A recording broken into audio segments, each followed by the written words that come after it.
Okay, so this is the double E. We're gonna be looking at this one. And first complaints about it, right?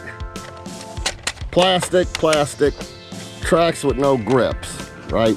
The thing in the back here, it's manual. You can't do it now. The other thing that they do is they put the darn switch on the bottom.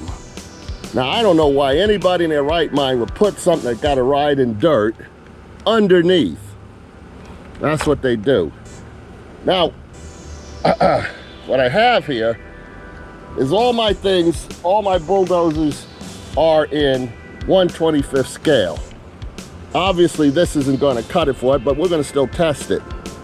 So, this is my 1/25th scale version of the same bulldozer. As you can see, I've modified the treads so that they have cleats on them.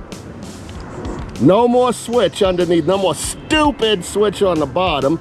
Instead, the switch has been put up here on the top so that it's easy to reach. And modified, the blade is now metal and larger. If you look at the comparison here, you can see the bucket is much bigger. And the crew compartment right here is now made so that it holds 1/25th scale. So, of the two bulldozers we're gonna test this one versus the modded one. Now, moving on, we now have the Diecast Masters Caterpillar. Very nicely detailed, very nice looking bulldozer, very light. Standard ladder treads, and another stupid Chinese thing of putting a switch on the bottom. Battery door I can see, but switch, no. The ripper in the back is manual. You got to do it with your hand. But other than that, it looks pretty good, has a pretty good blade on it, so forth and so on.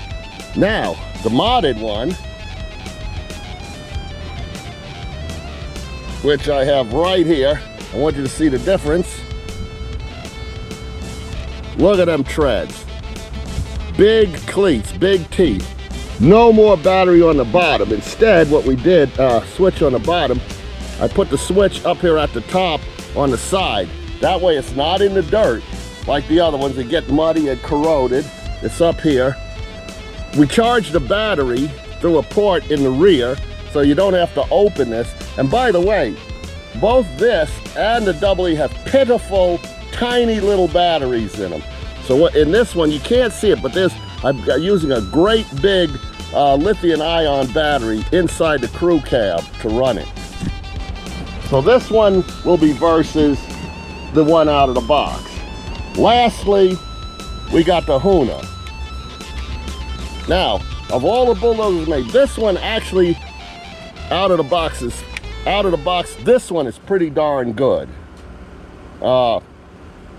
It has some metal parts on it. It has great detail. The ripper in the back moves automatically with a remote control. Yeah, it also has the battery door on the bottom, but it has the switch, the on-off switch in the rear. Basically, the biggest modification I did to it was this. Now this is my modded Huina. As you can see, it looks almost the same. Big difference, the treads have teeth. The other thing is, it's way heavier. I put more weight in it, so it's almost twice as heavy as the original. And if you notice the blade in the front, this one's blade is connected directly to a linkage here. This one, it's above, which means that this blade can go lower and dig. This one on flat surface will not dig a hole. This one will. Okay, now let's give these guys a test. All right, go. See that? Straight pushing, that makes a difference, don't it? See? Yeah, we're not bulldozer wrestling.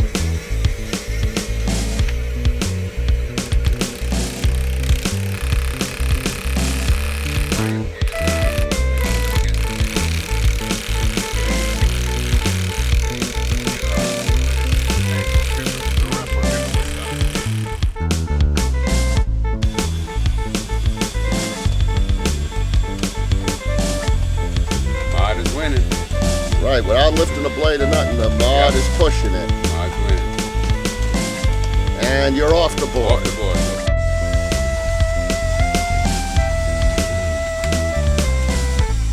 Mark got it.